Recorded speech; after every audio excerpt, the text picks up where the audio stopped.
बहुत समय पहले की बात है। एक छोटे से गांव में एक लड़का रहता था जिसका नाम सोहन था। सोहन बहुत ही ईमानदार और सच्चा लड़का था। उसके माता पिता ने उसे हमेशा सिखाया था कि सच्चाई और ईमानदारी से बढ़कर कुछ नहीं होता। सोहन ने हमेशा उनकी बात मानी और अपने जीवन में सच्चाई को सबसे महत्वपूर्ण माना। उसकी यह कहानी में से एक है। सोहन का गांव बहुत ही शांतिपूर्ण और खुशहाल था। सभी लोग एक दूसरे की मदद करते थे और गांव में हमेशा हंसी खुशी का माहौल रहता था। लेकिन एक दिन गांव में एक अजीब घटना घटी। गांव के मुख्य मंदिर में से एक कीमती मूर्ति चोरी हो गई। ये खबर पूरे गांव में आग की तरह फैल गई और सभी लोग बहुत चिंतित हो गए। गांव के मुखिया ने सभी लोगों को एकत्रित किया और कहा, हमें यह मूर्ति वापस चाहिए। जो भी इसे ढूंढेगा उसे एक बड़ा इनाम मिलेगा। सोहन ने सोचा कि उसे इस मामले में मदद करनी चाहिए और उसने अपने दोस्तों के साथ मिलकर मूर्ति की खोज शुरू कर दी। यह इस कहानी में से एक का मुख्य भाग है। सोहन और उसके दोस्त गांव के हर कोने में मूर्ति की तलाश करने लगे। उन्होंने हर जगह देखा, लेकिन मूर्ति का कोई सुराग नहीं मिला। एक दिन मोहन को एक अजीब आदमी दिखाई दिया जो गांव के बाहर एक सुनसान जगह पर कुछ छिपा रहा था। सोहन ने ध्यान से देखा और पाया कि वह आदमी वही चोर था जिसने मंदिर की मूर्ति चुराई थी।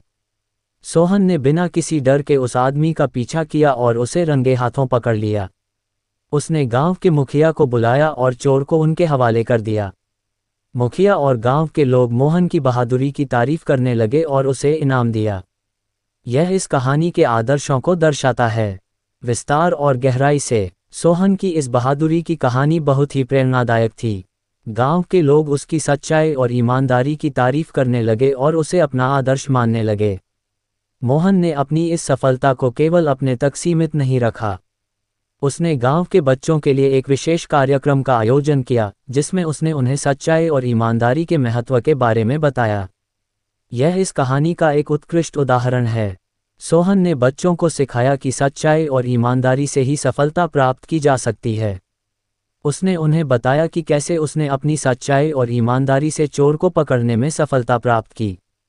बच्चों ने मोहन से बहुत कुछ सीखा और वे भी अपने जीवन में इन आदर्शों को अपनाने लगे। यह इस कहानी के आदर्शों को दर्शाता है।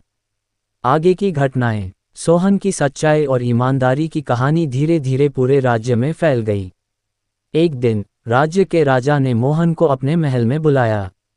राजा ने मोहन से कहा, तुम्हारी सच्चाई और ईमानदारी की कहानी ने मुझे बहुत प्रभावित किया है। मैं चाहता हूं कि तुम मेरे राज्य के लोगों को भी सच्चाई और ईमानदारी का महत्व सिखाओ। यह इस कहानी के ईमानदारी के आदर्शों को दर्शाता है। सोहन की इस यात्रा के दौरान उसने एक छोटे से गांव में एक बच्चा देखा जो बहुत ही दुखी लग रहा था। मोहन ने बच्चे से पूछा, क्या हुआ, तुम इतने दुखी क्यों हो? बच्चे ने कहा, मेरा नाम राजू है। मेरे पिता बहुत बीमार हैं और हमारे पास इलाज के लिए पैसे नहीं हैं। मैं बहुत मेहनत करता हूं, लेकिन फिर भी हम अपनी ज़रूरतें पूरी नहीं कर पाते। सोहन ने राजू की बात सुनी और उसे दिलासा दी। उसने सोचा कि कैसे वह अर्जुन और उसके परिवार की मदद कर सकता है। सोहन ने अपने पास की कुछ बचत राजू को दी और उसे सिखाया कि कैसे वह अपने खेत में मेहनत करके अच्छा पैसा कमा सकता है। यह इस कहानी का एक और महत्वपूर्ण हिस्सा है। सोहन ने राजू के साथ मिलकर उसके खेत की देखभाल शुरू की। उन्होंने खेत में नई फसलें उगाईं और उन्हें बाजार में बेचा। धीरे धीरे राजू की आर्थिक स्थिति में सुधार होने लगा और उसके पिता का इलाज भी हो गया। राजू और उसका परिवार मोहन का धन्यवाद करने लगे और उसकी तारीफ करने लगे। यह इस कहानी का एक उत्कृष्ट उदाहरण है। सोहन की सच्चाई, ईमानदारी और मेहनत ने उसे एक महान व्यक्ति बना दिया। उसने अपने जीवन में कई चुनौतियों का सामना किया और उन्हें अपनी सच्चाई और ईमानदारी के साथ सफलतापूर्वक पार किया। उसकी कहानी ने न केवल उसके गांव और राज्य के लोगों को प्रेरित किया, बल्कि पूरे देश में एक मिसाल कायम की। यह इस कहानी के रूप में एक प्रेरणादायक कहानी बन गई। सोहन की यह कहानी सिखाती है कि सच्चाई, ईमानदारी और मेहनत हमेशा फल देती है और हमें हमेशा इनके मार्ग पर चलना चाहिए। यह एक शिक्षाप्रद और प्रेरणादायक है, जिसमें बच्चों को सच्चाई, ईमानदारी और मेहनत का महत्व समझाया गया है। हमें हमेशा सच्चाई के मार्ग पर चलना चाहिए और दूसरों को भी प्रेरित करना चाहिए।